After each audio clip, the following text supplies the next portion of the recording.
hari Christmas yang akan datang. Mari memperingati hari kelahirannya dengan penuh pengharapan dan penuh sukacita kerana Yesus telah lahir ke dunia dan akan kembali lagi untuk membawa kita ke langit baru dan bumi yang baru. Amin.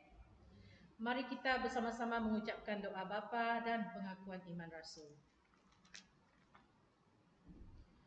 Bapa kami yang di syurga, dikuduskanlah namamu, datanglah kerajaanmu, jadilah kehendakmu di bumi seperti di syurga. Berikanlah kami pada hari ini makanan kami yang secukupnya, dan ampunilah akan kesalahan kami, seperti kami juga mengampuni orang yang bersalah kepada kami. Dan janganlah membawa kami ke dalam pencobaan, tetapi lepaskanlah kami daripada yang jahat. Kerana Engkaulah yang mempunyai kerajaan dan kuasa dan kemuliaan sampai selama-lamanya. Amin. Pengakuan iman Rasul. Aku percaya kepada Allah Bapa yang Maha Kuasa, Khalik langit dan bumi, dan kepada Yesus Kristus, Anaknya yang tunggal, Tuhan kita yang dikandung daripada Roh Kudus, lahir dari anak darah Maria, yang menderita di bawah pemerintahan Pontius Pilatus, disalibkan, mati dan dikuburkan, turun ke dalam kerajaan maut, pada hari yang ketiga bangkit pula dari antara orang yang mati, naik ke syurga, duduk di sebelah kanan Allah, Bapa yang Maha Kuasa, dan akan datang dari sana untuk menghakimi orang yang hidup dan yang mati. Aku percaya kepada Roh Kudus, gereja yang kudus dan am, persekutuan orang kudus, pengampunan dosa, kebangkitan daging dan hidup yang kekal. Amin. Marilah kita berdoa. Bapa kami yang di syurga, kami bersyukur kepada Tuhan kerana kesihatan yang baik dan kesempatan untuk beribadah bersama-sama dengan para jemaat matang secara online. Lindungilah sepanjang kebaktian ini agar berjalan dengan lancar. Berikanlah kami hati dan fikiran yang memberi sepenuh perhatian kepada pengajaran firman Tuhan pada hari ini. Semoga kami mengerti keinginan Tuhan di dalam hidup kami dan mahu menyerahkan sepenuh hidup kami ke dalam pimpinan Roh-Mu. Ya Tuhan, urapilah juga pada semua yang menonton ibadah online pada minggu ini. Sentuhlah hati mereka agar tetap teguh di dalam percaya kepada Allah yang Maha Kuasa. Dalam nama Yesus Kristus kami berdoa. Amin. Ada sukacita di dalam hati anda pada hari ini? Ya, hari ini hari Tuhan. Marilah kita memuji Tuhan. Mari kita datang ke hadirat Tuhan, bersorak memuji namanya, pemberi kedamaian dan sukacita yang datang dari syurga. Saat ini ku datang lagi.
dalam buku Yohanes pasal 3 ayat 16 hingga 18 mengatakan, Allah sangat mengasihi orang di dunia ini sehingga Dia memberikan anaknya yang tunggal supaya setiap orang yang percaya kepada anak itu tidak binasa tetapi beroleh hidup sejati dan kekal. Allah mengutus anaknya ke dunia ini bukan untuk menghakimi dunia, tetapi untuk menyelamatkannya. Sesiapa yang percaya kepada anak itu tidak dihukum, tetapi sesiapa yang tidak percaya sudah dihukum, kerana dia tidak percaya kepada anak Allah yang tunggal. Ya Bapa, kami bersyukur atas rencana-Mu yang mahu menyelamatkan kami, walaupun harus mengorbankan anak-Mu yang tunggal demi untuk menebus dosa kami di atas kayu salib. Terima kasih Tuhan Yesus kerana telah mengampuni kesalahan dan memimpin kami ke dalam hidup yang baru. Bentuklah kami mengikut kehendak-Mu, ajarlah kami setia kepada-Mu, pimpinlah agar kami selalu hidup dengan hati yang penuh syukur di atas semua yang Engkau telah adakan bagi kami. Berikanlah kami hati yang selalu mengasihi sesama, seperti mana Engkau mengasihi kami semua. Syukur pada Tuhan.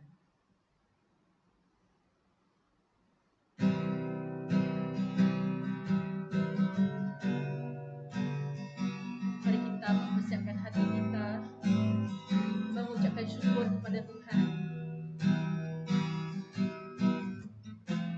Tuhan kita, Yesus, yang telah berkorban bagi kita.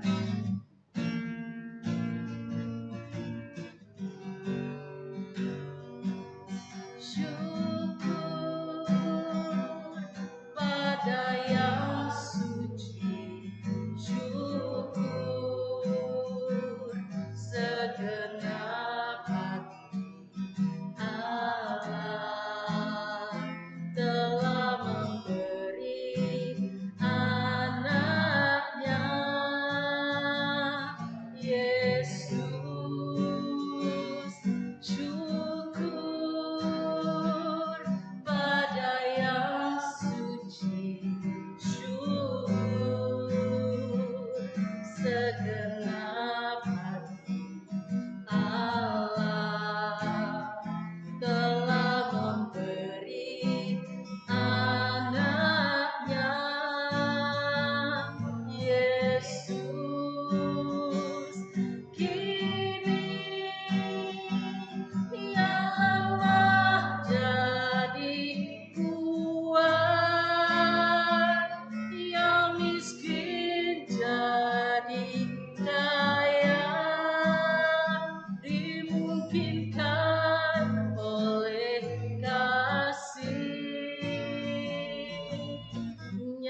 kita ke bahagian pemberian persembahan. Marilah kita bersyukur pada Allah bagi pemberiannya yang tidak terhingga. Bapa kami yang di syurga, Engkaulah pemilik segala yang ada di langit dan di bumi.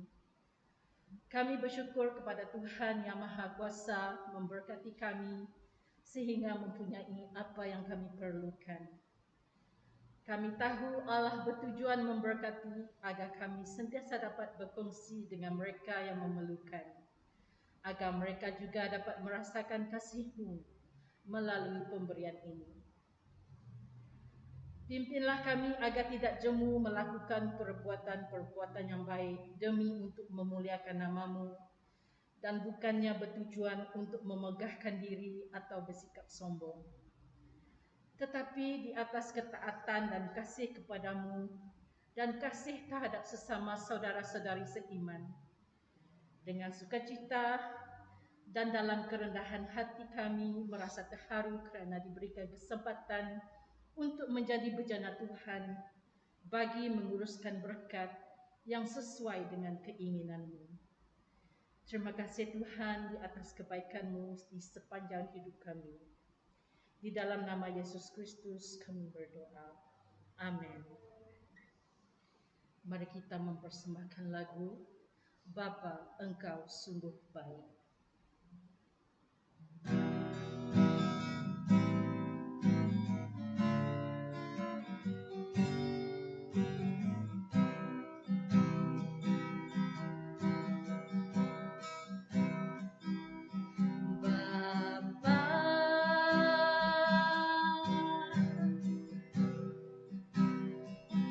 Engkau sungguh baik.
Shalom saudara-saudari semuanya.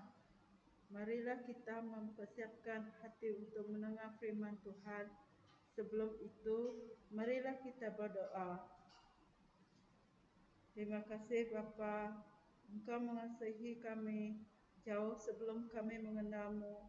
Terima kasih juga atas kelimpahan kurnia yang Kau berikan kepada kami setiap hari. Engkau memberi kami makanan luar biasa dari firman-Mu. Bapa, sebentar lagi hamba-Mu ini akan membaca firman-Mu. Penuhi kami semua dengan kuasa Roh Kudus, supaya kami dapat merasakan kehadiran-Mu. Kami ingin kehidupan kami. Jangan biarkan firman-Mu berlalu begitu saja. Mampukan kami untuk selalu merenungkan dan melaksanakan firman-Mu. Setiap hari apapun rintangan, biarkan firman-Mu menjadi penuntun jalan hidup kami. Bapa, dengarlah doa kami ini. Dalam nama Yesus kami berdoa. Amin. Pembacaan firman Tuhan diambil dari Yesaya pasal 64 ayat 8. Doa meminta belas kasihan dan pertolongan. 64 ayat 8. Tetapi Engkaulah Bapa kami ya Tuhan. Kami ini seperti tanah liat dan Engkau seperti tukang periuk. Engkaulah yang menciptakan kami. Inilah firman Tuhan. Amin.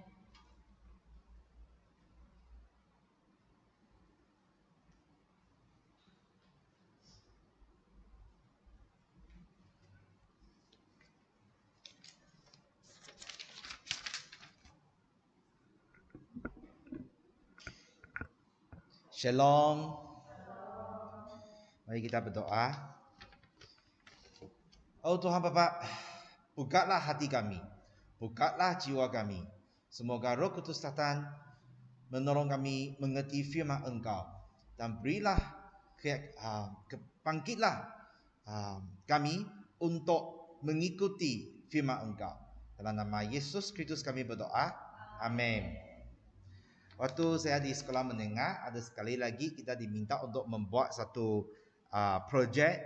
Jadi saya dan rakan-rakan saya telah membuat keputusan untuk mengunjung ke sebuah kolam seramik. Korang yang membuat tempika. Jadi waktu kita sampai ke kilang tersebut, barang yang pertama masuk ke dalam mata kami, yang kami ternampak ialah satu tumpuk tanah yang sangat besar. Agak besar. Lepas tu pekerja di sana akan menggorek tanah itu dan dikisar, digoncang campur dengan air dan saya tak tahu campur dengan apa lagi. Lepas tu di sebelah mesin dia akan keluar tanah liat yang boleh dibentukkan untuk membuat bekas seramik atau buat tempika. Tanah liat hitam itu dia dijadikan periuk ataupun tempika di tangan tukang tempika. Jadi selepas dia dibentuk, ia harus dikeringkan untuk berapa hari saya tak ingat. Lepas tu masukkan ke dalam kling untuk dibakar. Mau bakar dengan masa yang sangat panjang, boleh menjadi satu tempika yang cantik. Tanya lihat itu pada waktu itu kita perhatikan tukang tempika untuk membuat tempika, kita ternampak ada beberapa hasil kerja tukang tersebut gagal. Jadi dia terguling tanah liat itu dan buang ke tepi. Hasil kerja yang gagal tidak bernilai kepada tukang tempika. Seperti di dalam PPT yang kita akan ternampak, ada satu tong, next slide. Ada satu tong yang digunakan untuk buang tanah liat yang hasil kerja dia gagal. Jadi tanah liat itu akan dibuang ke dalam tong ini. Dan tanah liat ini perlu dibiarkan agak lama sebelum dia boleh dikisar dan diguncang dengan tanah yang lain. Jadi dalam buku Yesaya bab 64 ayat 5 sama ayat 7 kita baca bersama-sama. Engkau menyambut orang jujur yang hidup menurut kehendakmu. Engkau memuka terhadap kami, tetapi kami tetap berdosa. Sekalipun engkau sangat muka, kami terus-menerus berbuat salah sejak dahulu. Ayat 6, kami semua telah berdosa, bahkan perbuatan kami yang terbaik pun kotor dan najis. Kerana dosa kami akan lenyap seperti daun layu diterbang angin. Ayat 7, tiada sesiapa pun berdoa kepadamu, tiada sesiapa pun menghampiri engkau untuk minta pertolongan engkau. Engkau telah menyembunyikan diri daripada kami dan membiarkan kami binasa kerana dosa kami. Kalau kita berdosa dan kita tidak mendapat pengampunan daripada Tuhan, seperti dalam ayat 5 hingga ke ayat 7, kita seperti najis. Kita seperti kain yang kena kotor. Kalau kita mau pakai baju, kita akan pilih baju yang bersih. Kita tidak akan pilih baju yang kotor.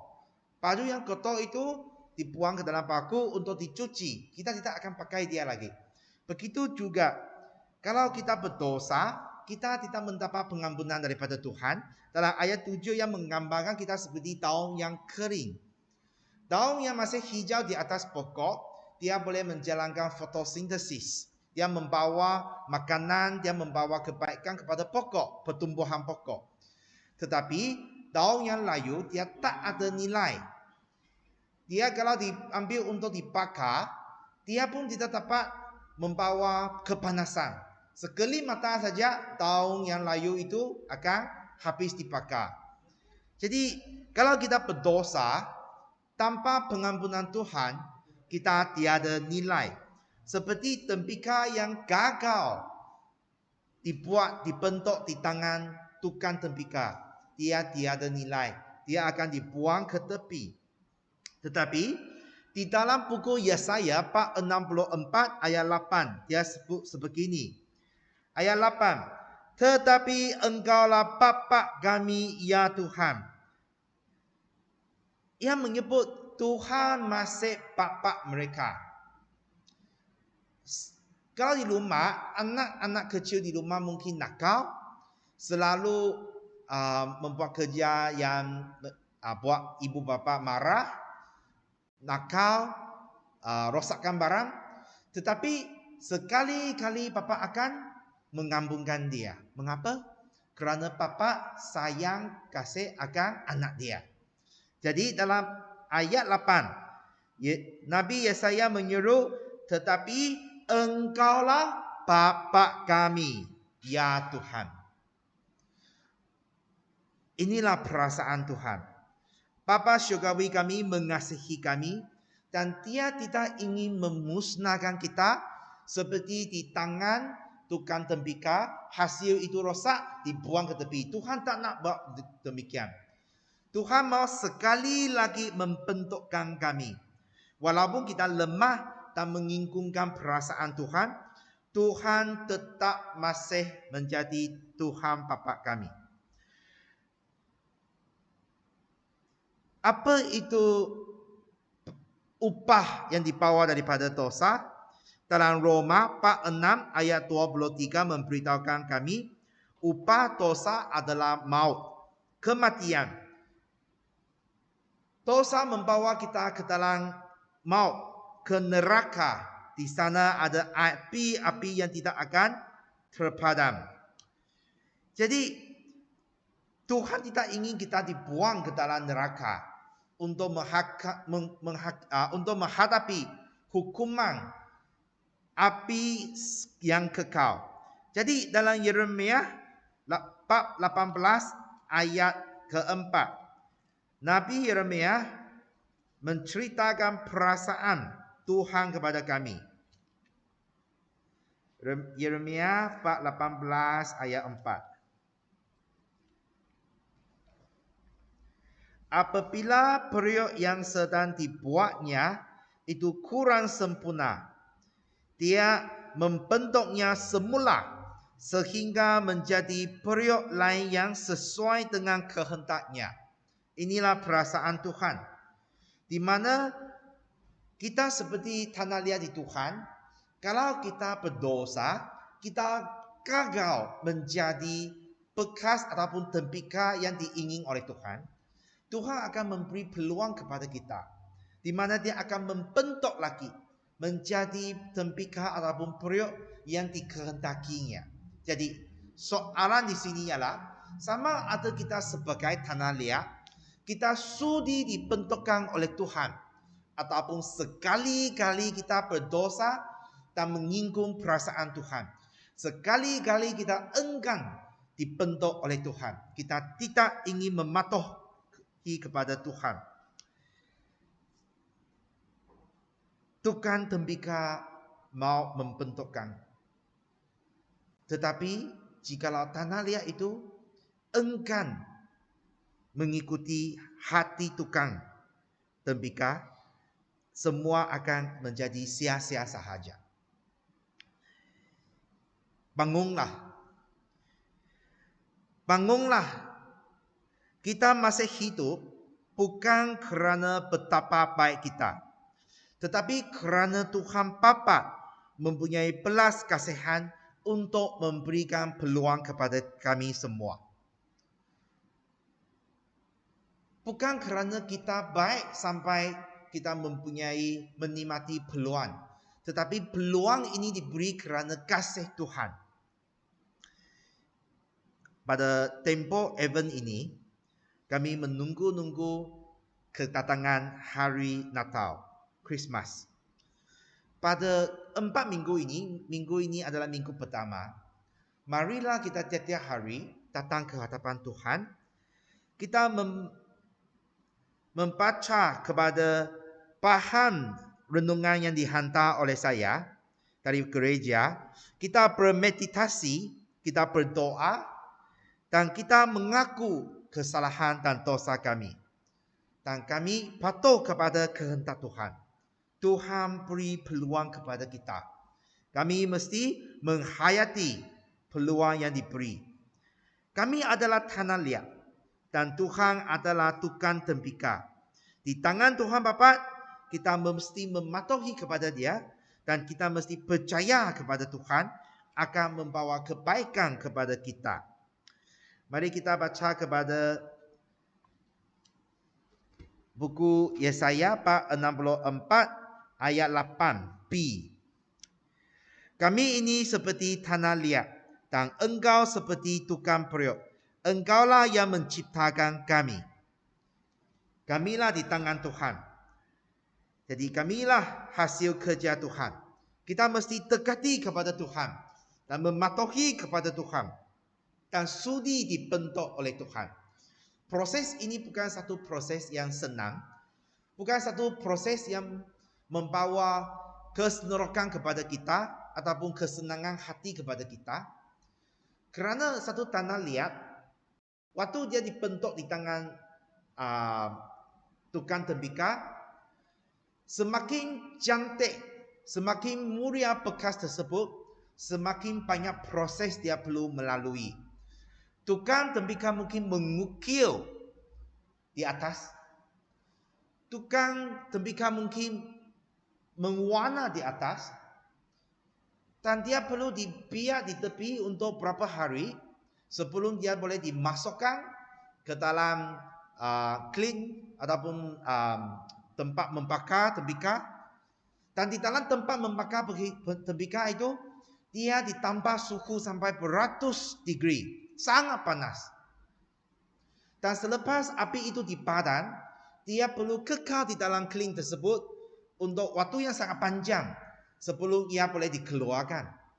Di tangan Tuhan, kita mungkin mengalami banyak cabaran, banyak kesusahan. Dan iman dan jiwa kami diuji sama adalah kami orang yang betul-betul patuhi ajaran dan firman Tuhan. Selalunya kita gagal. Dalam pencubaan itu, kita lebih sayang akan kepada tubuh badan ini. Kita lebih sayang akan kepada nafsu kita. Dan kita selalu gagal. Ia bukan satu proses yang senang. Tetapi yang pertama, sama ada kami sudi dibentukkan oleh Tuhan. Ataupun kami jauh daripada Tuhan. Lepas tu, kami harus bertaubat dan juga mematuhi kepada Tuhan. Dalam Yeremia 18 ayat keempat, Tuhan tembika akan melakukan apa sahaja mengikut kehendak-Nya. Tanah liat itu semua sama. Pada kaki pertama saya jejak masuk ke dalam kilang tembika tersebut, tanah itu ditumpuk dengan sangat tinggi. Itu tak kisah dia adalah bekas yang dibuat daripada tanah liat ataupun pasu bunga yang dibuat daripada tanah liat, semua daripada tanah yang sama. Tetapi di dalam tangan tukang itu akan menentukan dia akan menjadi pasu yang cantik untuk dihias di dalam bilik tetamu, atau dia akan dibuat menjadi bekas tembika yang untuk mengisi makanan ataupun simpan di dalam store untuk membuat araka ataupun untuk membuat sayur jerut kah. Ia ditentukan oleh siapa? Tukang tembika. Dan sama ada kita sudi dibentukkan di tangan tukang tembika. Banyak orang mau menjadi pasu bunga. Tak mau menjadi bekas mengisi makanan. Tak mau menjadi bekas membuat wine ataupun bekas mengisi sayur jeruk. Tak mau. Kerana itu tak ada orang yang nampak. Macam tak ada harga. Bukan bekas yang mulia. Macam bekas biasa. Mereka tak mau. Tapi rakan-rakan sekalian, di tangan pemilik barang itu bernilai. Aunty saya, dia suka buat arak merah yang dibuat daripada beras untuk masakan orang Fuchau. Jadi waktu dia pindah rumah, semua barang dalam pindahan itu dia tak berapa mementingkan. Dia paling mementingkan apa? Bekas yang digunakan untuk buat wine itu. Dia kata yang lain tak apa, yang ini tak boleh pecah. Mesti berhati-hati. Walaupun dia bekas tembika yang biasa, tetapi bekas tembika itu dia digunakan untuk buat wine. Dan wine itu rasa enak, bagus. Itu yang paling dia hargai sekali. Berpuluh-puluh tahun tembika tersebut. Sudah 2 generasi. Kalau sampai generasi ke saya ialah generasi yang keempat sudah. Jadi itu bekas begitu bernilai terhadap dia. Tuhan memahami kami. Tuhan tahu kami sesuai menjadi pasu bunga atau kita sesuai menjadi bekas yang biasa. Yang penting kita patuh kepada Tuhan. Kita percaya kepada Tuhan. Dan kita sudi dibentukkan di tangan Tuhan. Kita adalah hasil kerja Tuhan.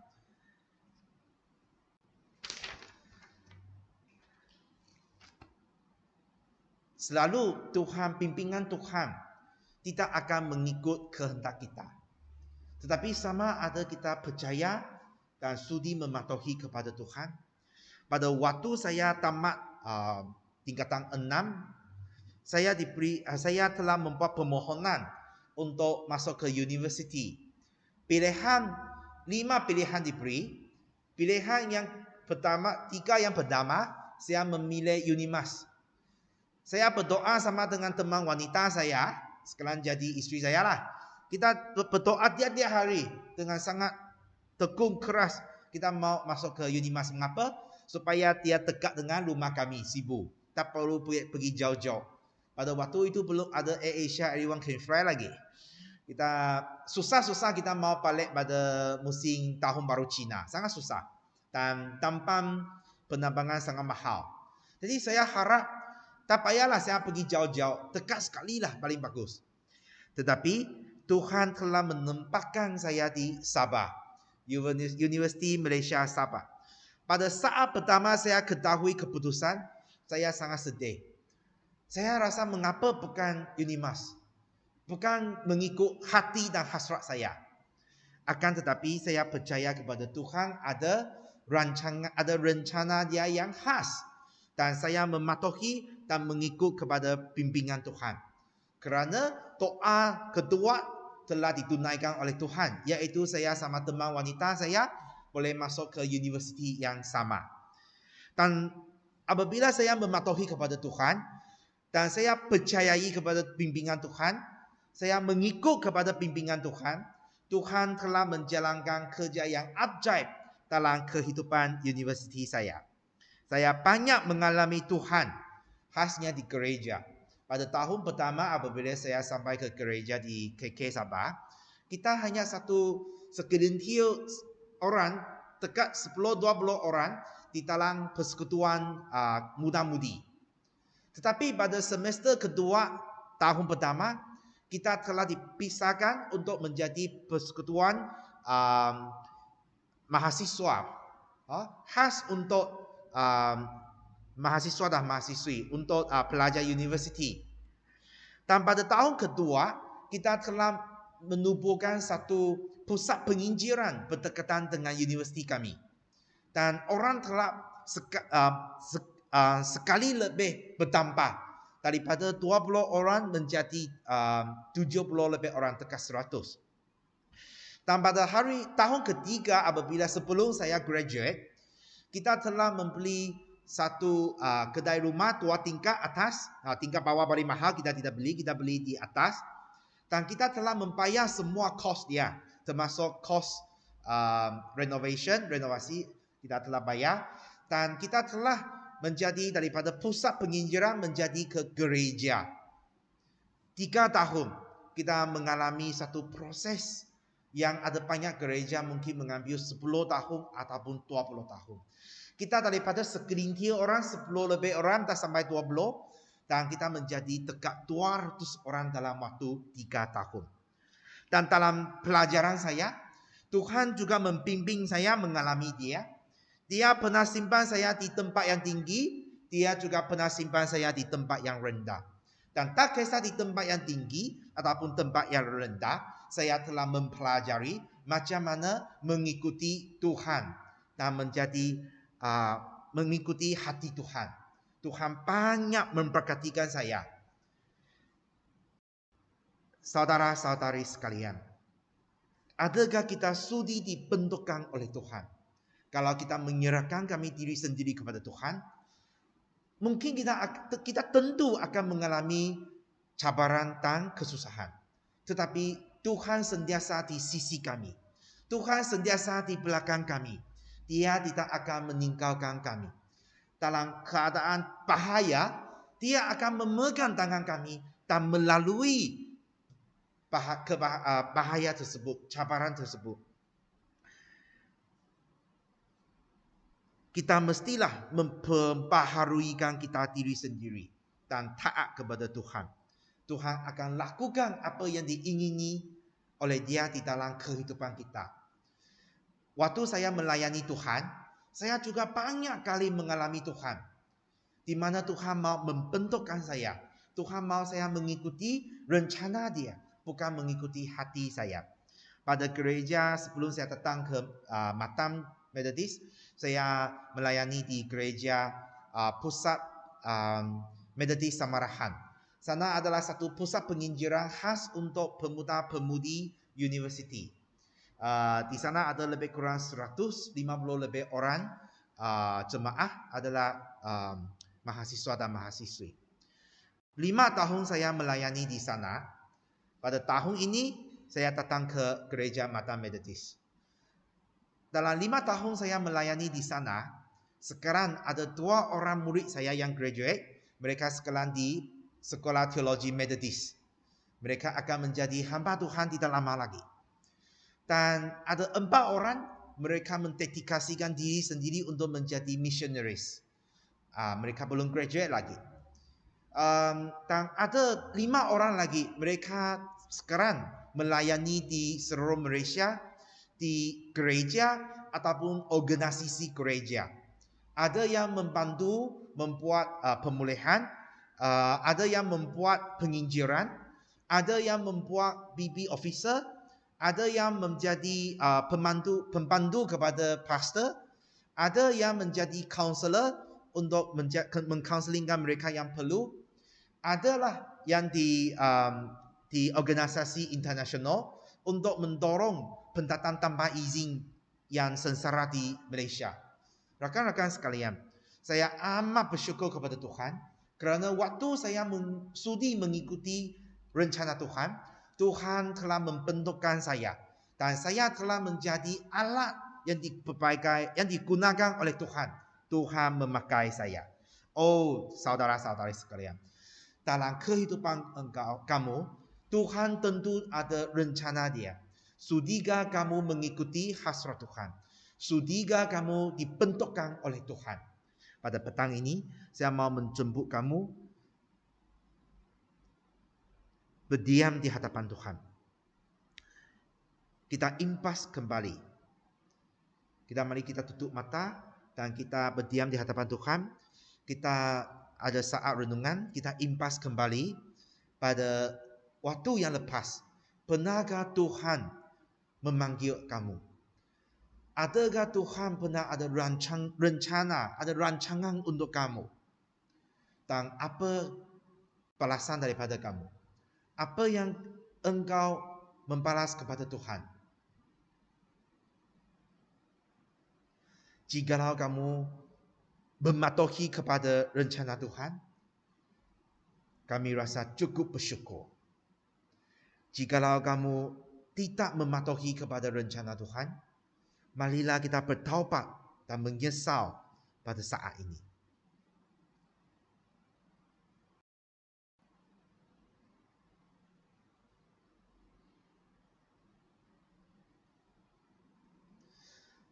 Jikalau kamu tidak pernah dipanggil oleh Tuhan, kamu tidak pernah memahami kepada rencana Tuhan di dalam kehidupan kamu, pada saat ini kamu boleh menyuruh kepada Tuhan. Semoga Tuhan mengurniakan rencana Dia ke dalam kehidupan kamu, membimbing kehidupan kamu, supaya kamu menjadi alat yang diperpakaikan oleh Tuhan.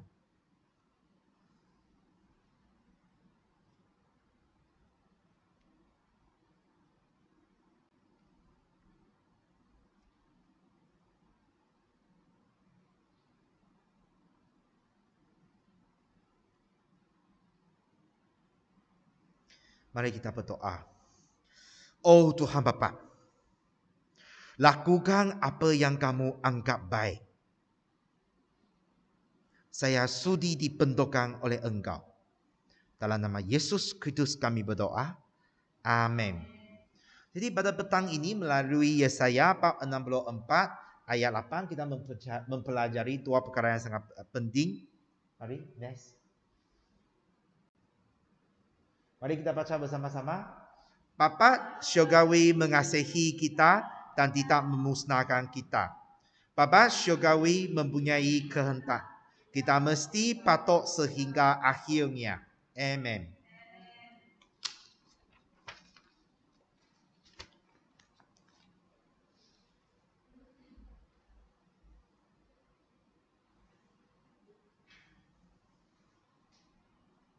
Salam saudara-saudari semua. Mari kita siapkan hati kita untuk berdoa bagi beberapa perkara doa syafaat.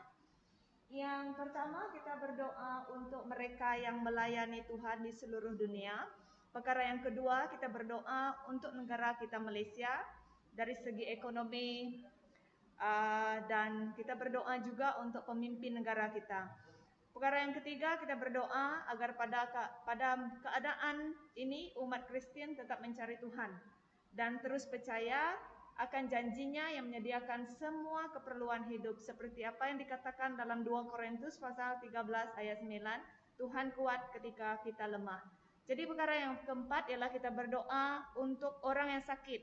Khususnya kita berdoa bagi jemaat kita yang sakit yaitu Sis Florida, Sis Subia, Sis Lucy, Bapak kepada Pastor Luther, kita doa juga untuk Pastor Luther, untuk Saudari Sally, Ayah Sally, Ibu dan Ayah kepada Missionary Irene dan mereka yang sakit akibat coronavirus ini. Dan perkara yang kelima, kita berdoa untuk mereka yang kehilangan punca pendapatan agar tidak berputus asa karena Tuhan pasti menyediakan. Mari kita bangkit berdiri, kita bersatu di dalam doa bagi mendoakan beberapa perkara doa syafaat dan semua eklesia di dalam dunia ini, dan kita mengucap syukur kepada Tuhan kita. Allah Bapa yang berada di dalam kerajaan syurga, kami berterima kasih Tuhan di atas kesempatan yang Kau telah berikan kepada kami pada hari ini, di mana kami dapat berkumpul dengan sahabat seiman Tuhan. Bapa, kami juga bersyukur karena dengan adanya live streaming kami juga dapat menggunakannya untuk ibadah online Tuhan, agar jemaat yang tidak dapat datang dapat juga Tuhan bersama beribadah pada petang ini.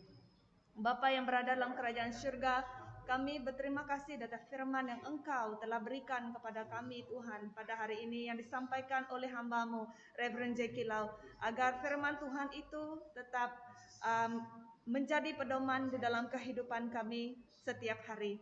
Bapa yang berada dalam kerajaan syurga, pada saat ini Tuhan kami mau menaikkan perkara doa syafaat kami, yaitu kami mau berdoa bagi mereka yang melayani Tuhan, yang bekerja di ladang Tuhan di seluruh dunia ini Tuhan.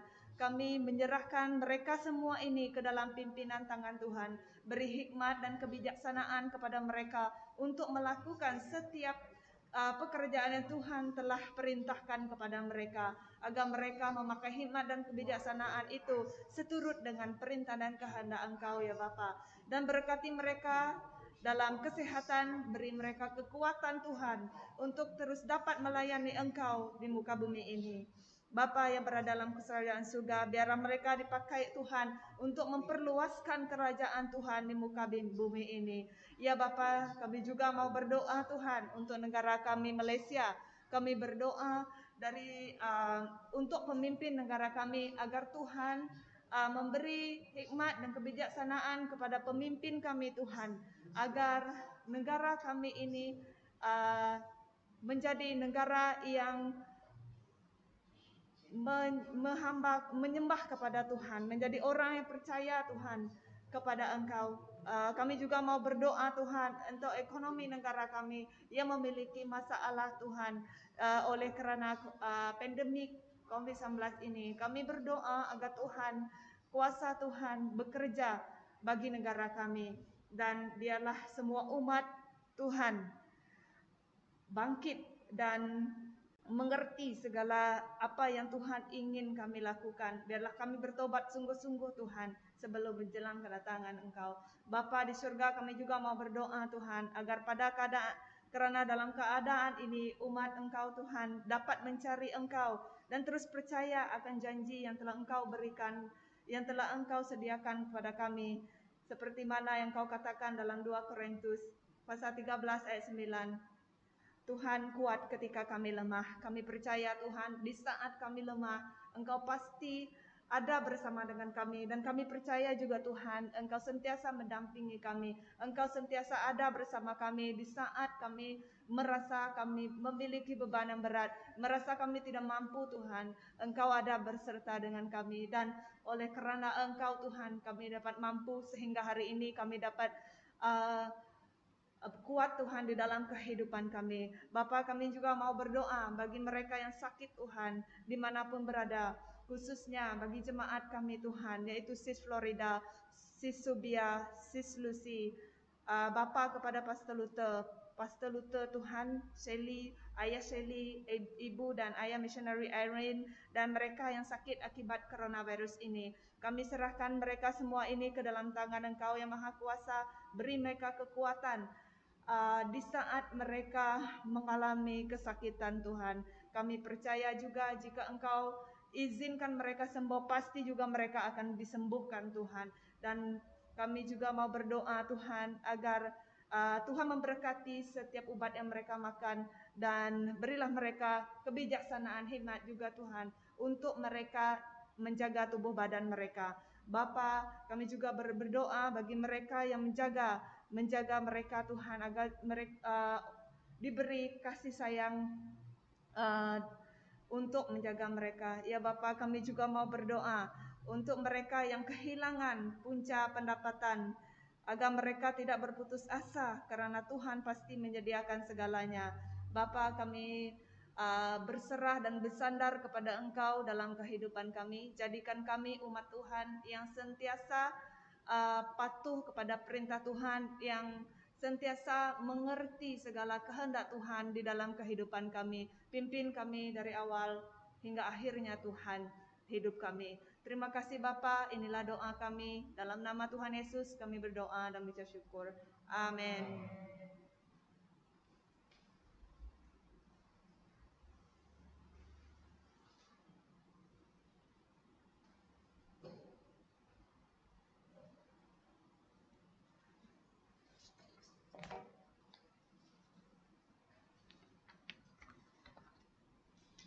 Selamat petang. Ini adalah informasi semasa Gereja Metodis Matang yang bertarikh 29 hari bulan November tahun 2020. Yang pertama, upacara pembaptisan dan keahlian peneguhan ditangguhkan dan tarikh baru akan diberitahu kemudian. Ibadah umum mulai beroperasi hari ini di Gereja Metodis Matang, namun kita perlu mematuhi prosedur operasi standard SOP yang telah ditetapkan Majlis Keselamatan Negara. Kanak-kanak dinasihatkan dan juga orang yang lemah tubuh badan dinasihatkan dan tidak digalakkan datang buat masa ini. Tiada caroling untuk tahun ini kerana kita masih lagi di dalam keadaan pandemik COVID-19. Dan tentang pemberian persembahan untuk hari Ahad, jemaat boleh menyalurkan pemberian tersebut ke akaun Bank Matang Methodist Church yang tertera di sebelah saya ini. Kita akan mengadakan mesyuarat AJK dalam masa yang terdekat. Masa dan tarikh akan diumumkan kemudian dalam grup WhatsApp kita. Ini adalah pesan daripada Bishop Ong Hoi Tek. Panggilan kepada Gereja Metodis untuk bersyukur dan tekun dalam doa. Musim Advent adalah masa menunggu, menjaga, mempersiapkan dengan penuh harapan untuk Christmas. Kedatangan Kristus, Tuhan telah menghantar anaknya apabila sampai waktunya. Di Galatia 4 ayat 4. Seorang anak darah akan mengandung dan melahirkan seorang anak lelaki, dan mereka akan menamai dia Immanuel, yang berarti Tuhan menyertai kita. Di dalam Matius bab 1 ayat 23. Kita bersyukur kepada Tuhan atas janjinya yang berkekalan dan meyakinkan untuk bersama kita. Bahkan ketika pandemik COVID-19 berusaha untuk mengalahkan kita atau tipu daya manusia dan khianat politik yang melanda kita. Bersukacitalah, hai umat Tuhan, kerana Tuhan telah memberkati kita dengan karunia keselamatan yang begitu besar dalam Tuhan kita Yesus Kristus. Kristus akan datang lagi sebagai Raja dan Pemenang. Kristus akan membawa kita kepada tempatnya, supaya di tempat Dia berada di situ juga kita berada. Ini kita boleh baca di dalam Yohanes bab 14 ayat 3. Tuhan ada bersama kita di sini dan kita bersama Dia di sana. Marilah kita memuji namanya Immanuel. Sekian, terima kasih.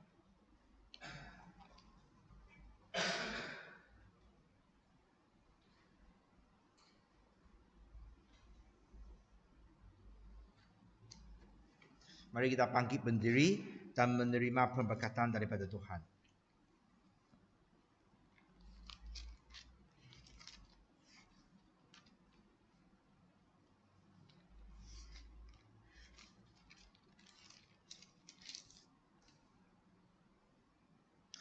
Allah yang dapat menjaga kamu supaya tetap beriman dan yang dapat membawa kamu ke hadiratnya yang mulia dengan sukacita dan tanpa celah. Dialah satu-satunya Allah penyelamat kita melalui Yesus Kristus Tuhan kita. Dialah Allah yang mulia, agung, berkuasa dan berwibawa sejak dahulu, kala sehingga sekarang dan selama-lamanya. Amin. Amin. Amin.